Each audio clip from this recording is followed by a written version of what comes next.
मंडळी, महाराष्ट्राच्या राजकारणाला कलाटणी देण्याची आणि विरोधकांचा बँड वाजवण्याची ताकद ब्रँड ठाकरेंमध्ये आहे।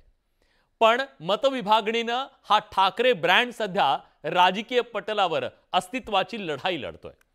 या लढाईत ठाकरे बंधू एकत्र येऊन हा ब्रँड वाचवावा अशी जनभावना आहे। पण मंडळी, राजकारण इतकं सगळं साधं सोपं सरळ नसतं हो। राजकारणात आणि बुद्धिबळात महत्त्वाची असते ती रणनीती, कूटनीती, चालबाजी आणि सोंगट्यांच्या नियोजनबद्ध हालचाली। त्या जोडीनं महत्त्वाचं असतं ते टायमिंग आणि राजकीय गरज। महाराष्ट्राच्या राजकारणात महापालिका निवडणुकीचा बिगुल कधी वाजू शकतो त्याआधी राजकीय पक्षांकडून आपापला पट सगळ्या सोंगट्या मांडायला सुरुवात झाली। शहकाटशहाचं रंगतदार राजकारण सुरू झालं आणि त्याच वेळी ठाकरे बंधू एकत्र येणार का ही चर्चा पुन्हा जोर धरू लागली। माध्यमांमधून दोन्ही भावांनी सकारात्मकता दाखवली, एकमेकांना टाळ्या दिल्या, पण गळाभेट काही झालेली नाहीये। दिल से युती करू असे एकमेकांना फक्त संकेतच दिले जात आहेत। आता ठाकरेंची पुढची पिढी सुद्धा सकारात्मक दिसते। पण पहिले आप हे सगळं सुरू असल्यानं गाडी काही पुढे सरकत नाही।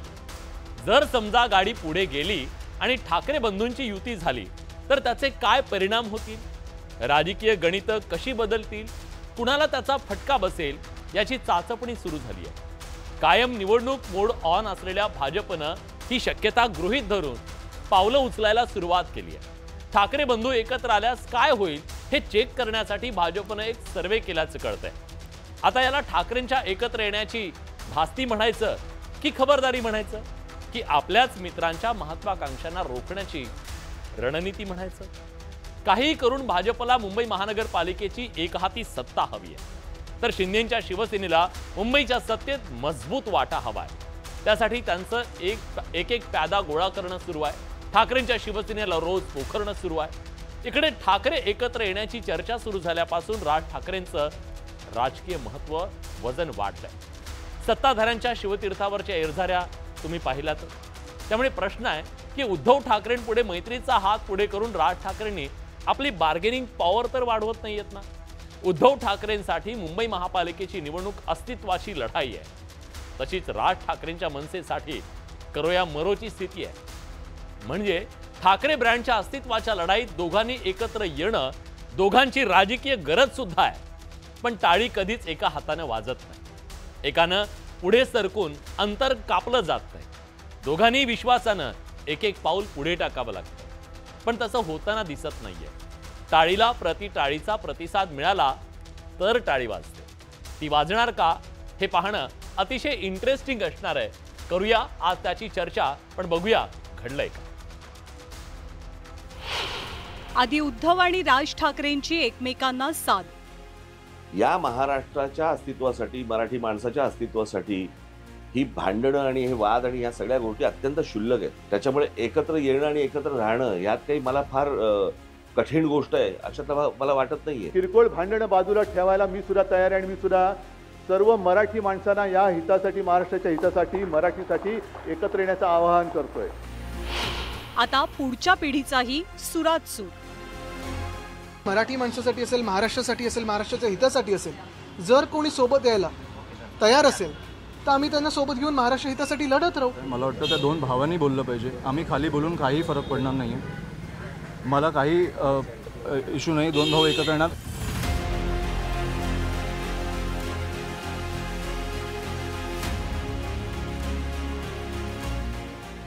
ठाकरेंच्या जनरेशन नेक्स्टची ही विधानं काय सूचित करतात याची चांगली चर्चा रंगली आहे। कारण आजवर ठाकरे बंधूंच्या एकत्र येण्याविषयी फक्त उद्धव किंवा राज ठाकरेंनी भाष्य केलंय, पण पहिल्यांदाच ठाकरेंची पुढची पिढी या संभाव्य युतीबद्दल आपलं मत व्यक्त करतेय। महत्वाची बाब म्हणजे आदित्य असो किंवा अमित ठाकरे, दोघेही राजकारणात सक्रिय असल्यानं त्यांच्या मताला आणि विधानाला वेगळं राजकीय महत्त्व सुद्धा आहे। आता या युतीबाबत दोनही बाजूंच्या नेत्यांचं काय म्हणणं आहे हे जाणून घेण्याआधी आपण पाहूया ज्युनियर ठाकरे ब्रदर्स या युतीबद्दल काय म्हणाले। माझी भूमिका एवढंच आहे, तुम्ही जे दोन भाऊ बोलताय, मला वाटतं त्या दोन भावांनी बोललं पाहिजे। आम्ही खाली बोलून काही फरक पडणार नाहीये। मला काही इश्यू नाही, दोन भाऊ एकत्र येणार, पण मी 2014ला 17ला बघितलंय 2014-17 सोडा मी कोविड काळात बघितलं आहे, जिकडे मला वाटतं उद्धवजी मुख्यमंत्री होते. राजसाहेबांनी तेव्हा उद्धवजींना पहिला फोन केलेला की हे भीषण एक आजार आला आहे आपल्यावर, त्याच्यामुळे कुठचंही सरकार असो आपण त्यांची साथ दिली पाहिजे. आणि मी अनेकदा बघितलं हे फोन कॉल. तर मला वाटतं त्यांची इच्छा असेल तर त्यांनी फोन करावा. हे मीडियासमोर बोलून किंवा वर्तमानपत्रात बोलून काही अशा युत्या होत नाही. आम्ही आमच्याकडून प्रतिसाद दिलेला आहे. आमची भावना हीच आहे की मराठी माणसासाठी असेल, महाराष्ट्रासाठी असेल, महाराष्ट्राच्या हितासाठी असेल, जर कोणी सोबत यायला तयार असेल तर आम्ही त्यांना सोबत घेऊन महाराष्ट्र हितासाठी लढत राहू.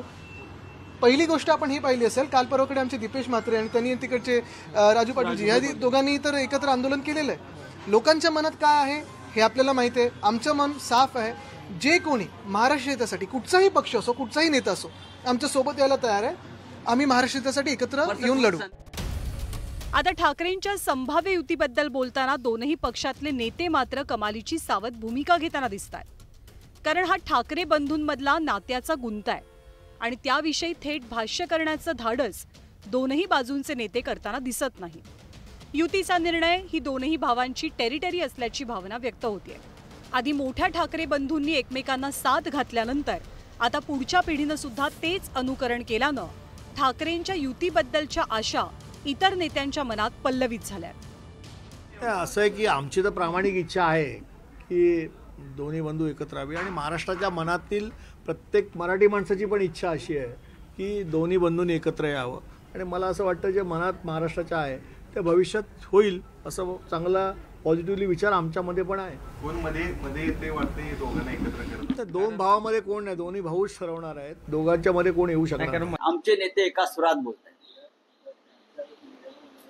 आमचे पक्षप्रमुख माननीय आदित्य ठाकरे हे एका सुरात बोलत आहेत की आम्ही सकारात्मक आहोत. याच्यावरती कोणी आक्षेप घेण्याचं कारण नाही. आमच्या भावना निर्मळ, स्वच्छ आणि स्पष्ट आहेत की महाराष्ट्र हितासाठी आम्ही कोणताही त्याग करायला तयार आहोत. मध्यंतरीच्या काळात अगदी जोमानं सुरू असलेल्या ठाकरेंच्या युतीच्या चर्चा गेल्या काही महिन्यात मात्र एकदमच थंडावल्या. दोघांकडनं साथ प्रतिसादाची भाषा महाराष्ट्रानं ऐकली, पण पहिले आपच्या चक्करमध्ये युतीची संधी गेल्या वेळीप्रमाणे तर पुन्हा हुकणार नाही ना, अशी ही चर्चा रंगते. त्यामुळे युती संदर्भात क्लॅरिटी मिळण्यापेक्षा कन्फ्युजनच जास्त वाढलंय. पण रोज रोज नुसतं आम्ही सकारात्मक आहोत असं बोलून कसं काय होऊ शकते युती, हे मला असं वाटतं जे बोलणारे आहेत त्यांनाच माहीत असेल. आमची भूमिका स्पष्ट आहे. ज्या दिवशी सन्माननीय राजसाहेबांकडे हा प्रस्ताव येईल त्या दिवशी ते त्याच्यावर निर्णय घेतील. मुंबई महानगरपालिकेची निवडणूक ही ठाकरेंच्या अस्तित्वाचीच निवडणूक आहे. पक्ष पातळीवरती पडझड झालेली असली तरी ठाकरे ब्रँड मात्र अजूनही जिवंत आहे. त्यामुळे ठाकरेंच्या एकत्र येण्याच्या चर्चेनं आजही विरोधकांच्या मनात धडकी भरते. याचीच एक झलक भाजपच्या ताज्या सर्वेतनंही दिसली. ठाकरे बंधू एकत्र आले तर मुंबई मनपा निवडणुकीत फटका बसेल का, याची चाचपणी भाजपनं सुद्धा केली आहे. कुणी कितीही काही म्हटलं, कुणी कितीही नाकारलं तरी मराठी मतदारांची संख्या लक्षणीय आहे की मुंबईमध्ये ठाकरे आहेत, असावेत आणि त्यांचं असणं एक वेगळं परिणामकारक ठरतं असा मानणारा मतदार आहे. तो या दोन भावांच्या एकत्र येण्यामुळे कदाचित त्यांच्याकडे वळू शकतो आणि त्याचा फायदा दोन्ही ठाकरेंना होऊ शकतो. याची भीती महायुतीला वाटणं स्वाभाविक आहे, कारण त्यांच्या एकत्र येण्यामुळे सगळ्यात पहिला फटका हा महायुतीलाच बसतो. शिवसैनिकांसाठी ठाकरे हे फक्त आडनाव नाहीये, तर ती एक भावना आहे. त्यामुळे जेव्हा जेव्हा ठाकरेंच्या युतीची चर्चा होते तेव्हा ठाकरे प्रेमी प्रॅक्टिकली नाही तर इमोशनली विचार करतात. सध्या दोनही ठाकरे राजकीय अस्तित्वासाठी झगडतात. त्यामुळे united we stand, divided we fall या तत्वानुसार ठाकरे निर्णय घेतात की दोघांच्याही वाटा वेगळ्याच राहतात. यावरती राज्याच्या राजकारणाची पुढची समीकरणं अवलंबून असतील. Bureau report, news 18 Lokmat. एकूणच काय तर ठाकरे हा केवळ राजकारणाचा विषय नाहीये. काही लोकांसाठी त्यांच्यासाठी तो भावनेचा विषय.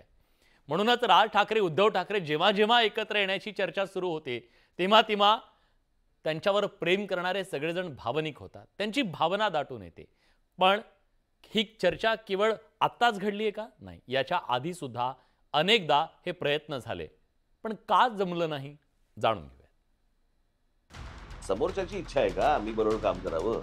महाराष्ट्राची इच्छा आहे. तेच तर ना, महाराष्ट्रात जाऊन सांगावं तिकडे. महाराष्ट्रात येईल, पण त्याच्या आड जो कोणी येईल त्याचं स्वागत मी करणार नाही, त्याला मी घरी बोलवणार नाही, त्याच्या घरी मी जाणार नाही, त्याचं आगत स्वागत त्याच्याबरोबर पंक्तीला बसणार नाही, हे पहिले ठरवा.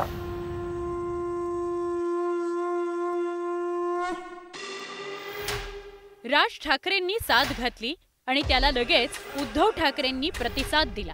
समोरच्याची इच्छा आहे का मी बरोबर काम करावं? महाराष्ट्राचं हित, पण त्याच्या आड जो कोणी येईल त्याचं स्वागत मी करणार नाही, त्याला मी घरी बोलवणार नाही, हे पहिले ठरवा. ठाकरे बंधूंच्या या 7 प्रतिसादानं राज्याच्या राजकारणात एकच खळबळ उडाली होती. ही राज्याच्या राजकारणात नव्या राजकीय समीकरणाची नांदी तर ठरणार नाही ना, अशी राजकीय वर्तुळात चर्चाही रंगू लागली. तसंच अनेक राजकीय तर्कवितर्कही लावले गेले. पण गेल्या काही वर्षात दोन्ही ठाकरे बंधूंनी एकत्र यावं याकरता वेळोवेळी प्रयत्न झाल्याचं बघायला मिळत आहे. 2014ला भाजपनं त्यावेळच्या एकसंध असलेल्या शिवसेनेशी असलेली युती तोडली होती. विधानसभेच्या जागा वाटपावरून युती ताणली गेली आणि त्यावेळी भाजपत असलेले एकनाथ खडसेंनी युती तुटल्याची घोषणा केली होती. त्यानंतर राज ठाकरेंनी उद्धव ठाकरेंना युतीचा प्रस्ताव दिला होता. दोन्ही पक्षात विधानसभेच्या जागा वाटपावर चर्चाही झाली होती. पण ऐनवेळी माशी शिंकली आणि युती होण्यापूर्वीच ठाकरे बंधूंमध्ये फिसकटलं. त्यामुळे ठाकरे बंधू एकत्र येता राहिले. केवळ 2014 नाही तर पुढे 2017 मध्येही राज ठाकरेंनी युती करता उद्धव ठाकरेंना प्रस्ताव पाठवला होता. पण दोन्ही वेळेला युतीचं घोडं काही पुढे सरकलं नाही. तो प्रस्ताव केवळ प्रस्तावच राहिला. 2017 मध्ये मुंबई महापालिका निवडणुकीत शिवसेना भाजपची युती तुटली. त्यावेळी राज ठाकरे यांनी उद्धव ठाकरेंना टाळी द्यायचा प्रयत्न केला, पण शिवसेनेनं त्यांना काहीच प्रतिसाद दिला नाही.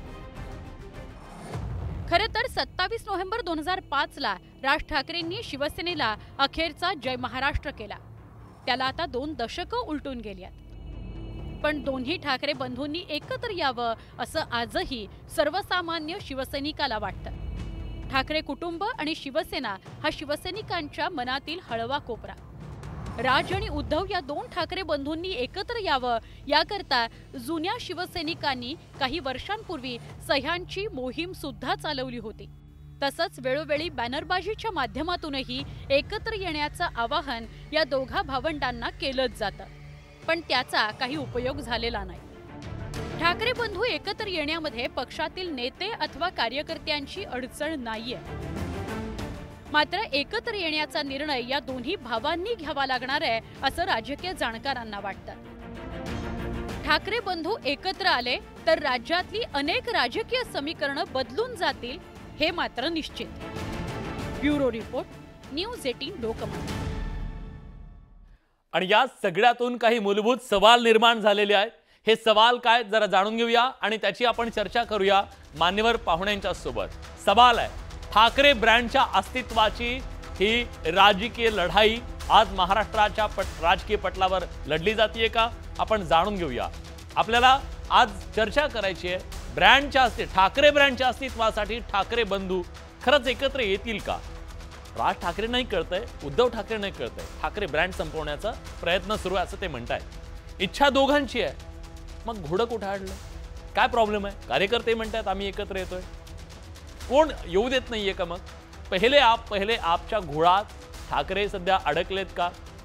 प्रस्ताव कोणी कोणाला द्यायचा ही अडचण आहे का? विचारूया.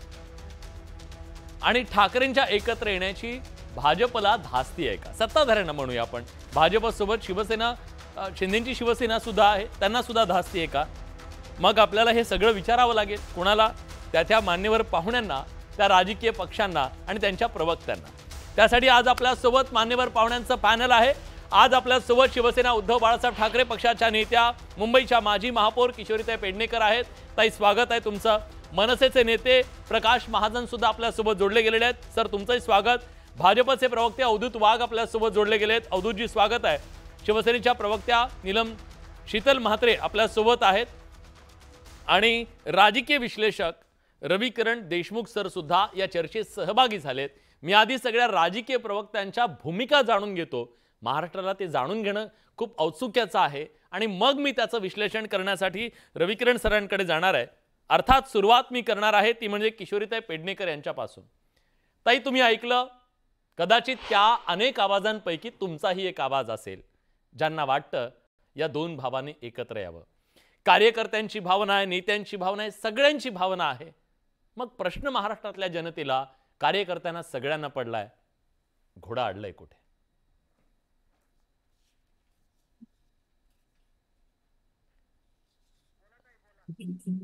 ताई, माझा आवाज येतोय? तुटून तुटून येते, पूर्ण आवाज येऊ दे. बरं, काहीतरी तांत्रिक अडचण आहे. मी पुन्हा तुम्हाला विचारतो, भावना सगळ्यांचीच आहे. राज ठाकरे, उद्धव ठाकरेंनी एकत्र यायला हवं. प्रश्न आहे, घोडा अडलंय कुठे? मुळामध्ये घोडं कुठेच अडलेलं नाहीये. दोन्ही पक्षांमध्ये त्यांच्या असलेल्या पदाधिकारी, आमच्या असलेले पदाधिकारी म्हणजे वरिष्ठ यांच्यात नक्कीच चर्चा चालू आहे. बर, त्यामुळे घोडं कुठे अडत नाहीये. फक्त आता तुम्ही जसं बऱ्याच प्रश्नांची उत्तरं तुमच्या बडे मुद्देमध्येच आम्हालाही मिळाली आहे की आजही जे लोक सांगतायत की जमीनदोस्त होणार जो शिवसेना, त्याचं उत्तर बड्या मुद्द्यांमधनं तुमच्याकडे ठाकरे हा ब्रँड आहे, तो कधीही संपला जाणार नाही. संपवण्याचे अनेक प्रयोग अनेकदा झाले. 22ला तर मोठ्या प्रमाणात झाला, अगदी फारच मोठ्या प्रमाणात. तरी सुद्धा आम्ही दोन्ही ज्या इलेक्शन आता झाल्या त्यानंतरच्या, मग त्या लोकसभेच्या असतील, विधानसभेच्या असतील, काही नसताना, सगळं त्यांच्या म्हणण्याप्रमाणे जमीनदोस्त झालेलं असताना तरी आम्ही आमच्या मुंबईत आमचे आमदार निवडून आणले. आमच्या मुंबईत, मी महाराष्ट्राचं आता बोलत नाही कारण आपण मुंबईची चर्चा करतोय. आमच्या मुंबईत, नाही पुण्याची करावं लागेल आपल्याला, नाशिकची, सगळीकडे या याच्यावर आहे. ते आणले ना आम्ही निवडून. त्यामुळे आजही राज ठाकरे साहेब जर आमच्या सोबत आले किंवा आम्ही त्यांच्या सोबत गेलो, दोन्हीकडनं एकच, भाऊ एकत्र येणं, तर ते महाराष्ट्रासाठी आणि या मुंबईसाठी अतिशय आशादायक अशी स्थिती असेल. लोकांना वाटतंय या दोघांनी कायम यावं आणि दोन्हीकडनं काय चुका काय बरोबर ते स्वतः आता जनताच त्याच्यावरती बोलते. त्यामुळे आत्ता जनतेचा कौल काय आहे, तर दोन्ही भावांनी एकत्र यावं, त्याच्यात नक्कीच विचार होईल आणि ठरवतील. ताई, आता तुम्ही बोलत असताना नाशिक मधली दृश्य आपण प्रेक्षकांना दाखवूया. खरं तर दुभंगले पण आल्याच्या नंतर झालं गेलं गंगेला मिळालं असं म्हणत कार्यकर्ते आज एकमेकांच्या गळ्याला मिठी मारून उभे आहेत. ते म्हणतायत आम्ही खाली जोडले गेलोय आणि ती भावना ते व्यक्त करतायत की आता नेत्यांनी सुद्धा एकत्र आलं पाहिजे. हे चित्र मला वाटतं प्रत्येक शिवसैनिकासाठी काही भावनिक आहे. मुळात शिवसैनिकच भावनिक असतो, त्याच्यासाठी हे चित्र निश्चित भावनिक असणार आहे. मला मनसेची भूमिका जाणून घ्यायची आहे. महाजन सर, साधारणपणे आमच्या कानावर असं येतं, तर खरं खोटं तुम्ही सांगा, कानावर असं येत आहे की मनसेमध्ये दोन मतप्रवाह आहेत. एक मतप्रवाह असा म्हणतोय की आपण सत्तेच्या सोबत जायला हवं, बरं पडेल ते. एक मतप्रवाह असा म्हणतोय की नाही, आपण मूळ शिवसेनेसोबत जायला आहोत, ठाकरे ब्रँड आपण वाचवायला हवा, ही आपली वेळ आहे, आता आपण उभं राहिलं पाहिजे. तुम्ही कुठल्या प्रवाहात आहात आणि तुमची भूमिका काय आहे आणि काय?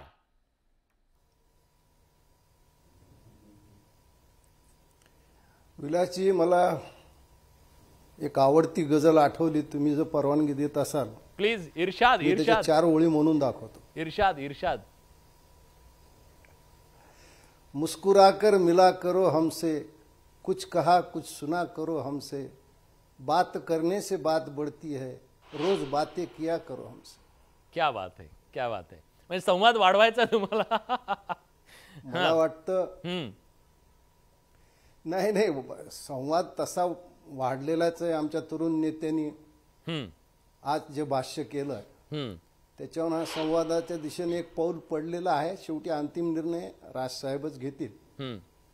हे जरी निश्चित असलं तर कुठेतरी तरुण नेत्याला असं वाटतं आणि त्यांनी स्पष्ट सांगितलं की, मी मागे एकदा चर्चेत सांगितलं की राजसाहेब आणि उद्धव साहेब या दोघांनी जो निर्णय घेतील तोच खरा आहे, बाकी कुणी त्यात चर्चा करायचं काही कारण नाही. बर. पण आता हळूहळू काही का होईना त्या दृष्टीनं पावलं पडतात असं दिसतंय. चर्चा एकत्र होईल अशी एक आशा आहे. बरं, महाजन सर, घोडं आडलंय कुठे, जरा एकदा तुम्ही तुमच्या बाजूने पण सांगा ना, कारण चर्चा तर आम्ही पण ऐकतोय ना, चर्चा आम्ही आज सुद्धा करतोय, पण चर्चा काय करतोय, चर्चा होत असताना घोडं पुढे का जात नाहीये, अडलंय कुठे, एकदा सांगा ना. प्रस्ताव तुम्हाला अपेक्षित आहे त्यांच्याकडून की काय आहे नेमकं? नाही, तीच गोष्ट आहे ना. मी नेहमी असं म्हणत आलो की प्रसार माध्यमातून युती होत नाही आणि प्रसार माध्यमातून युती तुटत देखील नाही. आमचं एवढंच म्हणणं आहे की योग्य प्रस्ताव जर राजसाहेबांकडे आला तर राजसाहेब त्याचा निश्चित विचार करतील. पण एका प्लॅटफॉर्मवर उभा आहे, तिथून हिरवा कंदील दाखवतात, रेल्वे इंजन आमचं दादरला उभा आहे. अमित ठाकरे आज असं म्हणाले दोघांकडे दोघांचे मोबाईल नंबर आहेत, एक कॉल फक्त हे आहे, पण तो फक्त काही जण असं म्हणतात की दूध पोळलंय तर ताक सुद्धा फुंकून पिणं सुरू आहे, म्हणजे तो विश्वासाचा सेतू अजून जोडला गेलेला नाहीये. काय अर्थ आहे त्याचा? मी काय म्हणलं की त्या कुठेतरी वेदना अजूनही आहेत, पण त्या वेदनेवर फुंकर सुद्धा घालू शकता येते. बरोबर. फक्त आता मोहम्मदानी पर्वताकडे जायचं का पर्वतानी मोहम्मदाकडे यायचं एवढंच बाकी राहिलं. म्हणजे तुमचं म्हणणं आहे पहिले आप सगळ्या वक्त हे पहिले आप मध्ये आणलंय, तुम्ही उत्तर दिलंय मला.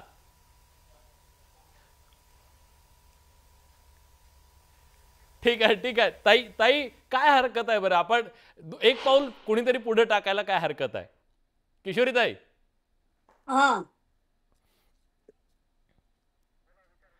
बोला ताई, एक पाऊल पुढे टाकायला काय हरकत आहे? एक पाऊल पुढे टाकायला काय हरकत आहे?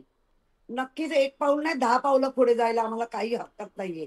काही हरकत नाहीये, आमची कुठेही हरकत नाहीये. आणि महाजन सर म्हणाल्या त्याप्रमाणे की हसत मुखाने एकमेकांनी पुढे या. नक्की ते दोन भाऊ या गोष्टीवर आत्ताही विचार करतायत.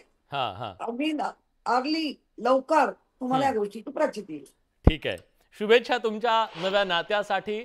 आणि मला आता तुमच्या नात्याचा परिणाम ज्यांच्यावर होणार आहे ना त्यांना चर्चेत घ्यायचं आहे. अवधूत वाघ यांना मला विचारायचं आहे, अवधूतजी ते दोघं एकत्र येणार ही फक्त राजकीय चर्चा माध्यमांमध्ये असेल किंवा इकडे असेल, तुम्ही तर डायरेक्ट सर्वेच केला.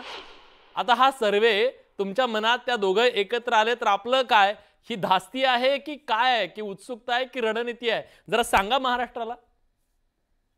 विलासजी, तुम्ही इतकी वर्ष पत्रकारिता करता आहात आणि तुम्हाला माहितच असेल की भारतीय जनता पक्ष हा काही निवडणुका समोर आला की काम करत नाही किंवा झोपेतून उठत नाही. आमचं सातत्याने काम चालू असतं आणि लोकसभा असू देत, विधानसभा असू देत, संघटनात्मक काम हे नेहमीच चालू असतं. त्याच्यामुळे वेगवेगळ्या प्रकारचे सर्वे हे फक्त आपण निवडणुका जिंकण्यासाठी नाही, तर लोकमनाचा कौल काय आहे, कुठचे महत्वाचे प्रश्न आहेत, लोकांच्या मनामध्ये भावना काय आहेत यासाठी पण घेतल्या जातात. आणि तसे कदाचित माझ्या पक्षात घेतले जात असावेत असं मला वाटतं, कारण ऑफिशियली मलाही माहित नाही तसं काही झालंय की काय. परंतु आमचे जे सोशल मीडियाचं काम पाहतात तिथे कधी कधी अशा प्रकारचे सर्वे घेतले जातात. काय तुमचा सर्वे काय सांगतो बरं अवधूतजी? राज ठाकरे उद्धव ठाकरे जर एकत्र आले तर तुम्हाला काही प्रॉब्लेम, काही टेन्शन? आवाज खूप कमी आहे. बरं, मी ते प्रयत्न करतो माझा आवाज वाढवण्याचा. म्हटलं हे दोघं जर भाऊ एकत्र आले, ठाकरे बंधू एकत्र आले तर सर्वे काय सांगतोय, काय अडचण होईल तुम्हाला, काय बरं पडेल काय? सर्वे दोन भाऊ एकत्र आले नाही आले ह्याच्यासाठी नाहीच आहे. आणि मुख्य म्हणजे राज ठाकरे साहेब म्हणा किंवा उद्धव ठाकरे साहेब म्हणा, त्यांनी एकत्र यावं की नाही यावं हे त्यांचा वैयक्तिक आणि त्यांच्या पक्षाचा प्रश्न आहे आणि त्यासाठी ते स्वतंत्र आहेत. भारतीय जनता पक्ष याला नेमकं काय करायचं आहे माहीत असल्यामुळे इतर काय करणार याच्यावर आमची रणनीती ठरत नाही. भारतीय जनता पक्षाची रणनीती आपल्या मित्र पक्षांना सोबत घेऊन जिंकण्याची असल्यामुळे इतर कोण बरोबर येतं आणि कोण येत नाहीत याचा आम्ही फारसा विचार करत नाही.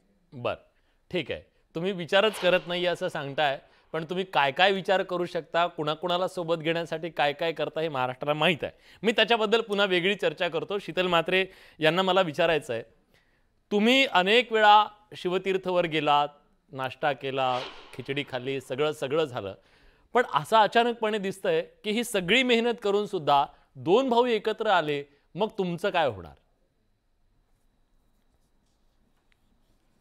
विलासजी, मी पहिल्यांदा तुम्हाला सांगू इच्छिते की हे दोन वेगळे पक्ष आहेत आणि त्यांनी काय निर्णय घ्यायचा हा त्यांचा पर्सनल विषय आहे असं आम्हाला वाटतंय. आणि राज ठाकरेजी यांना कल्पना आहे की उद्धव ठाकरेंचा स्वभाव काय आहे, त्यांनी कशा पद्धतीने मनोहर जोशींना वागवलेलं आहे, त्यांनी कशा पद्धतीने नारायण राणेंना वागवलेलं आहे, त्यांनी कशा पद्धतीने 2005ला कुठल्या गोष्टीमुळे राजजींना पक्ष सोडावा लागला, या सगळ्याची कल्पना त्यांना आहे. आणि संपलेल्या पक्षावर मी बोलत नाही पासून आम्हाला त्यांच्याबरोबर एकत्र येण्यास काहीच हरकत नाही. हा जो प्रवास आहे हा प्रवास संपूर्ण महाराष्ट्र बघतोय. दुसरी गोष्ट मला महत्वाचं सांगायचं आहे की शर्मिलाताई ठाकरे आणि त्याचप्रमाणे रश्मिताई ठाकरे यांचं या गोष्टीबद्दल काय मत आहे हे फार महत्वाचं आहे. हे कदाचित यातलं कोणी बोलणार नाही, पण हे आम्ही बोलू इच्छितो की या दोघींचं पण याच्याबद्दल काय मत आहे हेही तेवढंच महत्वाचं आहे. आणि तिसरी महत्वाची गोष्ट की माननीय उद्धवजी यांचं हिंदुत्वाबद्दल, मराठी माणसाबद्दल काय मत आहे, आत्ता त्यांची काय भूमिका आहे हे सुद्धा मला वाटतं राज ठाकरेजी त्यांच्याबरोबर युती करताना लक्षात घेतील अशी मला आशा आहे. आणि शेवटी आमचे शिंदे साहेबांचे असतील की आमच्या पक्षातल्या अनेक नेत्यांचे असतील, त्यांच्याशी पर्सनल संबंध आहेत, त्याच्यामुळे त्यांनी युती कुणाबरोबर केली किंवा नाही केली याच्याने काही फारसा आमच्या या नात्यामध्ये फरक पडेल असं मला वाटत नाही. तरी सुद्धा मी एवढं नक्कीच तुम्हाला सांगू इच्छिते की राजजींना कल्पना आहे उद्धव ठाकरेजींच्या स्वभावाची, की ते काय बोलतात, त्यांच्या मनात काय असतं आणि ते काय बघतात. मला वाटतं त्यांच्या इतकी इनफॅक्ट कुणालाच त्यांच्या स्वभावाची जास्त कल्पना असू शकत नाही. त्याच्यामुळे ते नक्कीच विचार करून योग्य तो निर्णय घेतील याची शीतलताई, फक्त एक प्रश्न तुम्हाला छोटासा विचारतो, कमेंट मला द्या त्याच्यावरची. जर अजितदादा आणि शिंदेसाहेब एकत्र येऊ शकतात तर मग ते दोन तर भाऊ आहेत ना, ह्या दोघांनी तर काय काय केलं हे एकत्र येऊ शकतात? नाही, नक्कीच आम्ही तेच सांगितलं की त्यांनी एकत्र यावं किंवा येऊ नये हा त्यांचा पर्सनल प्रश्न आहे. त्यामुळे त्यांचे वेगवेगळे पक्ष आहेत, त्याच्यामुळे ते ठरवतील नक्की की नक्की काय करायचंय. परंतु हे करताना काय कदाचित विचार करू शकतील राज ठाकरे साहेब याची फक्त मी एक तुम्हाला साधारण झलक सांगितली की संपलेला पक्ष अशी म्हणून ज्याची हेटाळणी केली गेली त्यापासून आम्हाला त्यांच्याबरोबर जाण्यास काही हरकत नाही. हा जो मधला प्रवास आहे हा कशासाठी केला जातोय हे न कळण्या इतपत महाराष्ट्राची जनता दूधखोळी नक्कीच नाहीये. किशोरीताई पर्यंत सगळं ऐकायला आलं का किशोरीताई तुम्हाला हे सगळं? मग बोला. मुळामध्ये माझा सर येतो, मला रविकिरण सरांकडे पाहिजे. बडे मुद्देमध्ये का होईना मूळ पक्ष शिवसेना उद्धव बाळासाहेब ठाकरे हे आलं, ज्यांना अजूनही ते कळत नाहीये. आणि आता आपण ज्या सगळ्यांकडनंच ऐकल्या ज्यामध्ये शिंदे गट, एसएनसी गट कोर्टाने दिलंय, मान्य आहे, अजून अंतिम निकाल लागलेला नाहीये. जाऊ द्या ताई, त्यांच्यासोबत कुठं उखळ्या काढायच्या आता. मुळात ज्या पद्धतीने उद्धवजींच्या स्वभावाचं वर्णन केलं, एक लक्षात ठेवायचं, एसएनसी ग्रुपचे जे प्रमुख आहेत ते खरे उदयाला 2012 नंतर आले आणि ते पण उद्धव बाळासाहेब ठाकरेंमुळे आले. आणि तुम्हाला नंतर उपरती झाली ही 2022ला की त्यांचा स्वभाव बरा नाही. मुळात मी मूळ शिवसैनिक असल्यामुळे बऱ्याचशा चर्चेमध्ये तेव्हा मी असते असायची. या जे तुम्ही म्हटलं की उद्धव आणि राजसाहेबांची एकत्र मोठ का बांधली गेली नाही, हेच नेते की साहेब आपल्याला भाजपा बरोबर जायचं नाही, माझा राजीनामा घ्या. आणि तेच नेते की आपल्याला राज ठाकरेंबरोबर पण नाही जायचंय हे सांगणारे. आणि उद्धवजींचा स्वभाव खरंच बरोबर आहे, ते बऱ्याच वेळेला असलेल्या नेत्यांना विचारून अनेकदा निर्णय झाले आणि ते निर्णय झाले की ते आमचंही तोंड फोडलं. म्हणजे तुम्ही एकनाथ शिंदेंना विलन ठरवताय. स्वतंत्र एकट्याने निर्णय घेतला असता तर कदाचित आमचं तोंड फोडलं नसतं. 2022 नंतर इतका मोठा जो महाराष्ट्रामध्ये घडला राजकीय सगळं, आणि त्याच्यानंतर जे लूट झाली आमची आजही चालली आहे, तरी सुद्धा आजही लोकांना वाटतंय ठाकरे मध्ये राज ठाकरे असू दे, उद्धव हा ब्रँड आहे आणि तो ब्रँड या दोन्ही इलेक्शन मध्ये बऱ्यापैकी काही नसताना करून दाखवलंय. त्यामुळे तुम्ही आता ते खपल्या काढतच राहणार. जर तुम्ही अजित पवारांना 37,000 कोटीचं पंतप्रधानांनी वक्तव्य केलं होतं, 1000 कोटीचा ऐका नाही बोललं पाहिजे. तुम्ही घोटाळा केला, 8 दिवसात अजित पवार तुमच्या मांडीवर येऊन बसले. त्यामुळे आम्ही तर सहज एकत्र येऊ शकतो, त्याला काहीच प्रॉब्लेम नाही. बरं, ठीक आहे. शीतलताई, तुमची एक कमेंट घेतो. मला रविकिरण सरांकडे जाऊन मला ह्याचं विश्लेषण थोडं करायचं आहे. ते असं म्हणतायत की थेट महाजन सर, हा एक कमेंट महाजन सर पटकन पटकन महाजन सरांची एक कमेंट पटकन घेतो. आता शीतलताईने आमच्या जुन्या जखमावरची खपली काढायचा प्रयत्न केला. शीतलताईला मी मोठ्या शीतलपणे सांगू इच्छितो की विधानसभेची जखम तर अजून आमची वाहती हो, ती विसरलो नाहीत आम्ही. एकनाथ शिंदे माहीमच्या बाबतीत कसं वागले आम्ही विसरलो नाही. ती जखम वाहती आहे, एवढं लक्षात ठेवा, बाकी काही नाही. शीतलताई, जखम तर तुमची सुद्धा तशीच ताजी असं म्हणतात. निवडणुकीच्या वेळेला जे काही वागणं होतं त्याच्यानंतर सुद्धा आम्ही एकत्र आलो. स्वतः शिंदे साहेब राजसाहेबांना जाऊन भेटले. त्यानंतर आमचे नेते उदय सामंत ते सुद्धा जाऊन भेटले. त्याच्यामुळे त्या गोष्टींवर पडदा पडलेला आहे असं मला वाटतंय महाजन साहेब. आणि मी परत एकदा सांगते किशोरीताई, तुमची अडचण काय आहे मी समजू शकते. तुम्हाला जे मनातलं आहे ते बोलता येत नाही. याची मला कल्पना आहे किशोरीताई. गोष्टीवर याप्रमाणे अगदी जरूर साहेब, तो तुमचा अधिकार आहे. शीतलताई, मला आणि महाराष्ट्राला असं दिसतंय मनसे तुमच्या हातून सुटली आहे, मनसे तुमच्या हातून निसटली आहे शीतलताई, असं दिसतंय मला. मी परत तुम्हाला सांगू एकच इच्छिते महाजन साहेब, मी तुम्हाला एकच सांगू इच्छिते की हा तुमचा निर्णय आहे, हा तुमचा पक्ष आहे. त्याच्यामुळे तुम्ही काय निर्णय घ्यायचा मला वाटतं हे राजसाहेब आणि उद्धवजी ठरवू शकतात. त्याच्यामुळे ह्याच्यावर आम्ही काही बोलणं की नक्की तुम्ही काय करावं हे चुकीचं ठरतं. परंतु मी किशोरीताईंना एक गोष्ट नक्कीच सांगू इच्छिते की किशोरीताई, जर उखाळ्या पाखाळ्या काढायच्याच म्हटल्या तर आपण गेले 3 वर्ष बऱ्याच काढलेले आहेत. त्याच्यामुळे तुम्ही आमच्यावर बोलणं, मग आम्ही करोनाचे विषय काढणं, मग आम्ही खिचडीचे विषय काढणं. बरं, ठीक आहे, वैयक्तिक नको चालेल का तुम्हाला? नाही, वैयक्तिक नको, विषय वेगळा आहे, आपण त्या विषयालाच विषयाला धरून बोलूया. मला रविकिरण देशमुख सरांना या चर्चेत आणायचंय. रविकिरण सर, राजकारणामध्ये टायमिंग अतिशय महत्वाचं असतं आणि सगळ्यात महत्वाचं राजकीय गरज महत्वाची असते. आज ती राजकीय परिस्थिती तुम्हाला दिसतेय का की या ब्रँडसाठी 2 ठाकरे बंधूंनी एकत्र यावं आणि ते येऊ शकतील? राजकीय गरज हा शब्द अतिशय चपकल आहे. राजकारणामध्ये जेव्हा गरज निर्माण होते तेव्हाच निर्णय होतो, राजकीय गरज नसते तेव्हा निर्णय होत नाहीत.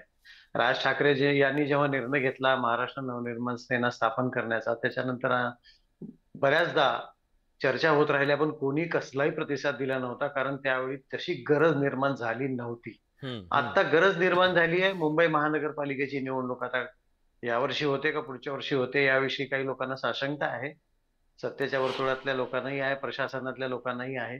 बघूया ती कधी होते ती, पण जेव्हा केव्हा ती होईल तेव्हा मुंबईमध्ये ठाकरे यांचं अस्तित्व असणार की नाही, उरणार की नाही, या चर्चेने जोर पकडलेला आहे. त्यामुळं ही राजकीय गरज पाहून अशी विधानं होत आहेत. त्यात काही गैर नाही, दोन्ही पक्षांना अधिकार आहे तो एकत्र येण्याचा, एकत्र नाही आले तरी स्वतंत्र लढण्याचा अधिकार आहे. परंतु त्यामुळं मतदारांना काय वाटतं आणि मुंबईसाठी काय घडू शकतं हे 2 मुद्दे क्लिअर झाल्याशिवाय पुढं काही होणार नाही. हे तितकंच खरं आहे विलास.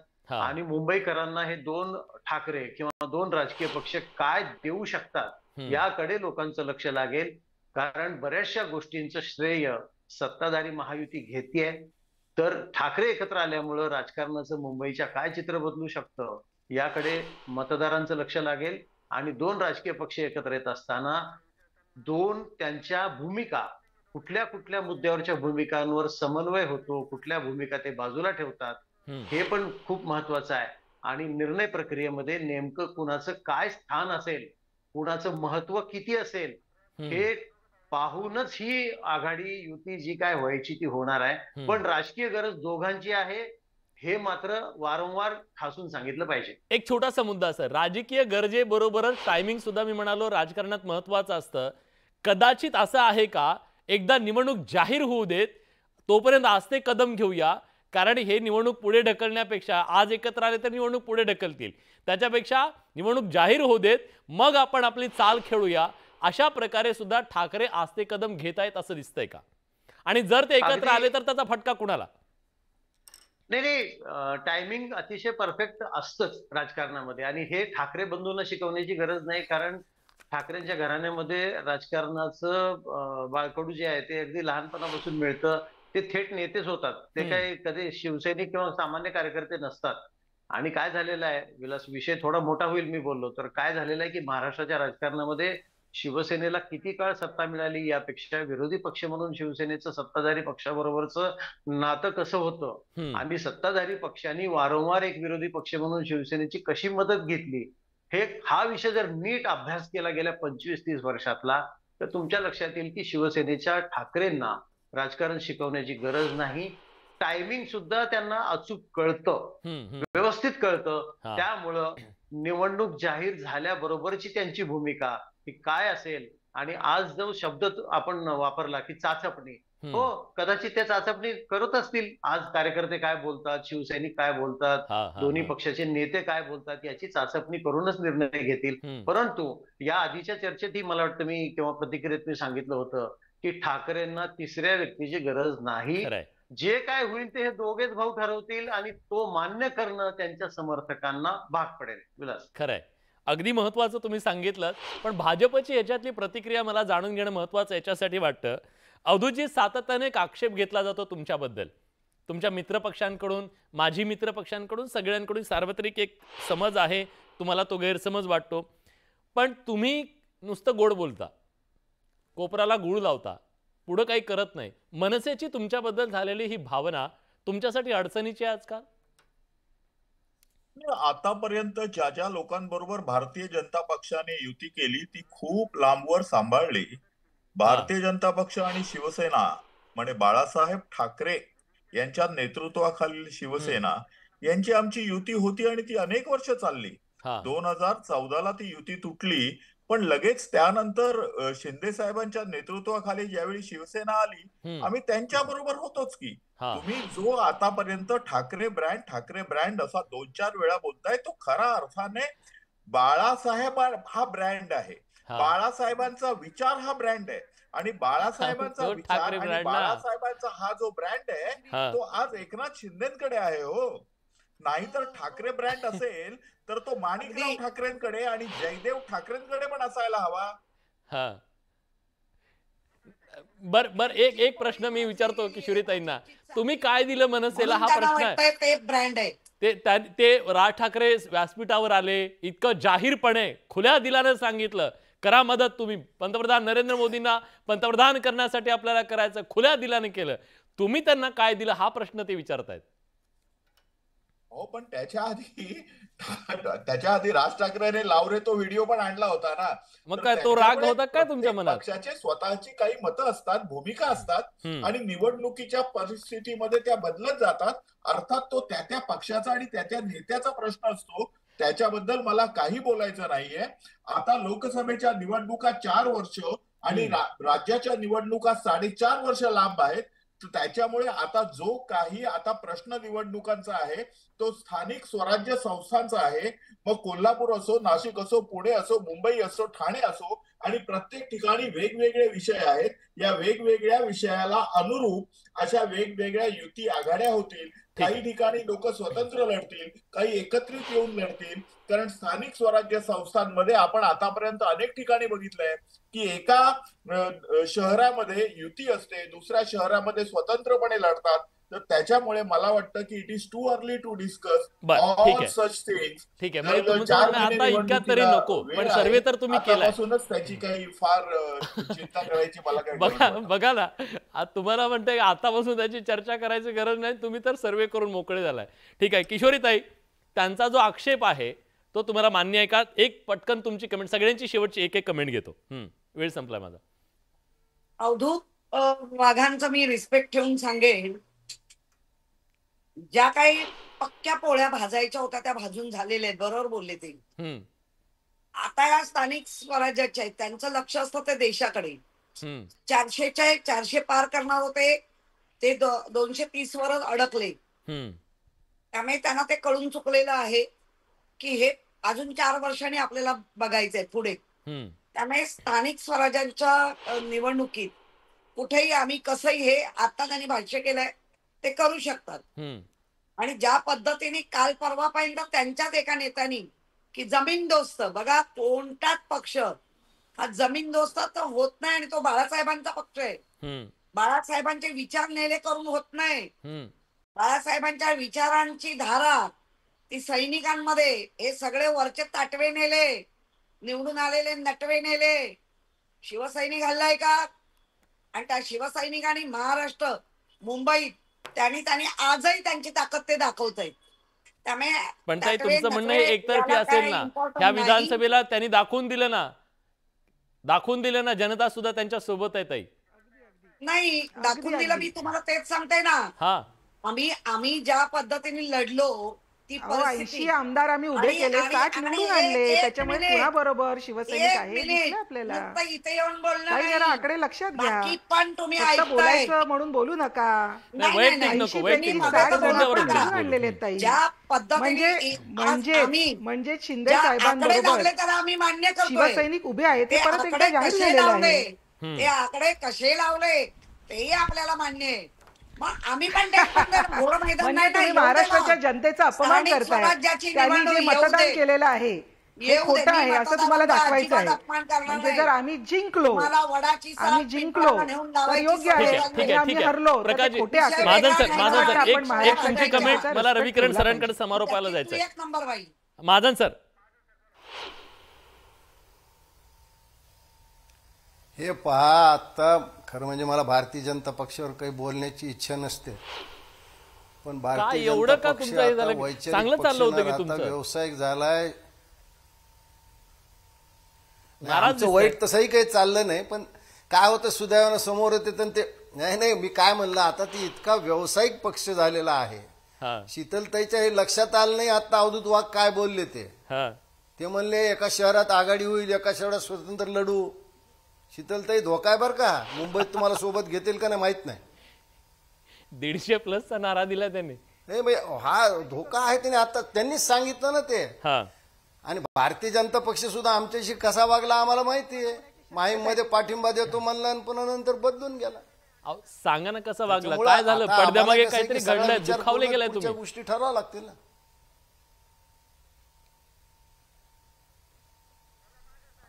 काय म्हणले प्रश्न नाही लक्षात आला. महाजन सर, तुम्ही दुखावलाय असं दिसतंय, कसं वागले ते तुमच्यासोबत सांगा महाराष्ट्राला. पडद्यामागे काहीतरी घडलंय. मला सांगा ना, म्हणजे त्यांना राजसाहेबांची मैत्री हवी वाटते, पण राजकारणात सोबत घ्यायला नको वाटतं. म्हणजे सगळ्या भाजपच्या वरिष्ठ नेत्यांनी माहीम मध्ये पाठिंबा देतो हे म्हणले, नंतर काय केलं त्यांनी? युती धर्म म्हणले. ठीक आहे अवधूतजी, एक पटकन तुमची कमेंट. शीतलताई आणि जखमा तर तुम्ही सुद्धा दिलेले आहेत. एक मिनिट शीतलताई, मी तुम्हाला नम्रतापूर्वक सांगतो, जर संघानं काम केलं नसतं तर अजितदादांनी तुमचे एवढे आमदार आले नसते, हे लक्षात ठेवा. बरं अवधूतजी, निवडणुका हे युद्ध असतं. मोठ्या निवडणुकांमध्ये मोठ्या जखमा होतात, छोट्या निवडणुकांमध्ये छोट्या जखमा होतात. मोठ्या लढाईमध्ये विजय मोठे, जखमाही मोठ्या. छोट्या लढाईमध्ये छोट्या जखमा, विजयही छोटे. त्यामुळे जर आपल्याला निवडणुकीच्या राजकारणात विजय हवा असेल तर जखमा कुरवायचं कारण नसतं. आमच्याच वाट्याला जखमा काय आहे हे सांगा. ज्यांना सोबत घेतलंय त्यांना जखमा देत आहेत. आम्ही छातीवरच जखमा घेतो, आम्ही पाठीवर नाहीत घेत. केल्या तर जखमा ज्याने तो मोगरा असा, अशा पद्धतीत ती ओढ आहे ना, मला ती आठवते. बर ठीक आहे, मला रविकिरण सरांकडून समारोपाला जायचंय. रविकिरण सर, जर समजा हे दोन भाऊ एकत्र आले, थेट राजकीय परिणाम काय होईल महाराष्ट्रात? तोटा कुणाला, फायदा कुणाला? काही नाही म्हटलं तरी ठाकरे यांचा एक वेगळा मतदार आहे. जसा महाराष्ट्रात पवारांचा मतदार आहे तसा आहे. आपल्याकडे व्यक्तिशः लोक गुंतले गेलेले असतात त्याच्याशी. आणि मुंबईची निवडणूक म्हटलं, मुंबई महापालिकेची, की इथं साहजिकच मराठी मतदार नेहमी विचार करतो की आपला आवाज, आपलं अस्तित्व, आपली असुरक्षितता ही नेमकी काय केल्यामुळं एक धारणा आपली व्यवस्थित राहील, आपल्याला संरक्षण मिळेल का वगैरे असा विचार करून सातत्याने मतदान झालंय. आणि साधही तशीच घातली गेली मुंबईमध्ये की मराठी माणसाचा आवाज वगैरे. आता मराठी माणसाचा आवाज आणि त्यातून काय अचीव्ह झालं हा आपल्या वेगळ्या स्वतंत्र चर्चेचा विषय आहे. परंतु मतदारांची भावना या विषयाभोवती गुंतली गेल्यामुळे मुंबईमध्ये कायम शिवसेनेला एक ठराविक असं मतदान होत गेलेलं आहे. आणि शिवसेना म्हणजेच ठाकरे हा असा एक समज दृढ होत गेला आणि तो होण्यासाठी त्या विचारधारेची एक आहे ती कारणीभूत आहे ती. आता या महापालिका निवडणुकीमध्ये जर दोन ठाकरे एकत्र आले तर अनेक मुद्दे जे निगेटिव्ह होते या दोघांच्या बाबतीतले ते दुर्लक्षित होतील आणि मतदार हा ठाकरे या नावाभोवती गुंतला जाईल. त्यामुळं मुंबईची निवडणूक लक्षणीय होईल हे जर दोघे एकत्र आले तर. आणि म्हणूनच बहुधा याचीच काळजी असल्यामुळे भाजपा किंवा महायुतीकडनं वेगवेगळी पावलं टाकली जाण्याची शक्यता आहे. मुंबईचा लढा इंटरेस्टिंग होईल, इंटरेस्टिंग होणार आहे. आणि आता या सगळ्यात पाहणं महत्वाचं आहे. जखमा तर सगळ्यांनीच सगळ्यांना दिलेले आहेत. कोण कुणाच्या जखमांचा हिशेब चुकता करतं हे पाहणं महत्वाचं आहे. कुणाच्या जखमा ताज्या आहेत आणि कुणाच्या भरल्या गेल्यात हे सुद्धा पुढच्या काळात कळणार आहे. पण प्रेक्षकांना काय वाटतं हे सुद्धा जाणून घेणं महत्वाचं आहे. या चर्चेत आपण सगळेजण आलात त्याबद्दल सगळ्यांचे मनापासून आभार. बडे मुद्देच्या चर्चेत आपण इथेच थांबतोय. पण जाताना बघूया प्रेक्षकांचं मत काय, प्रेक्षकांना काय वाटतंय.